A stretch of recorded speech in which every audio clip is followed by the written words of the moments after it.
Kotak hitam yang ditemukan terdiri dari dua bagian penting, yakni flight data recorder dan cockpit voice recorder, yang selama ini menjadi fokus utama pencarian karena berisi rekaman data penerbangan dan percakapan di kokpit. Selain black box, tim SAR gabungan juga menemukan sejumlah barang milik penumpang dan kru pesawat, diantaranya laptop, ponsel, tas, serta dokumen pribadi lainnya.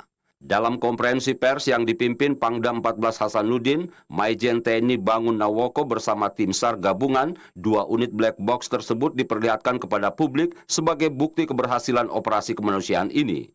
Proses pencarian sendiri diakui menghadapi banyak hambatan. Tim SAR telah bergerak sejak pagi hingga malam hari dan terpaksa menghentikan pencarian karena cuaca buruk. Pencarian kembali dilanjutkan keesokan harinya dengan menyusuri lereng curam dan turun ke jurang menggunakan tali khusus rappelling. Jadi tim ini sudah bekerja 2 hari yang lalu. Pertama, dia tidak menembus. Mau maju sudah ada jurang. Akhirnya tim ini sesungguhnya tidak sesuai dengan CB1. Rencana awal kita rendah dari sini. Akhirnya memutar, ya. Siap, betul, Pak.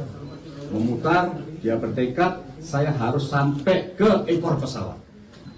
Dan akhirnya menemui di kedalaman berapa? Siap, izin menjawab kurang lebih dari ketinggian puncak Pulau Sarau sekitar 200 meter, Pak. Izin. 200 meter di bawah tebing Pulau Sarau. Dan ketemu di jam 11 kurang lebih.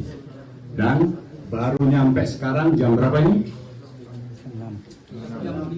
Jam 5.30. Itu menunjukkan memang medannya sangat ekstrim. Kendati black box telah ditemukan, tim SAR gabungan masih melanjutkan operasi pencarian terhadap 7 orang korban lainnya yang hingga kini belum ditemukan. Penemuan black box ini diharapkan menjadi titik terang dalam mengungkap penyebab jatuhnya pesawat ATR 42500, sekaligus mempercepat proses pencarian.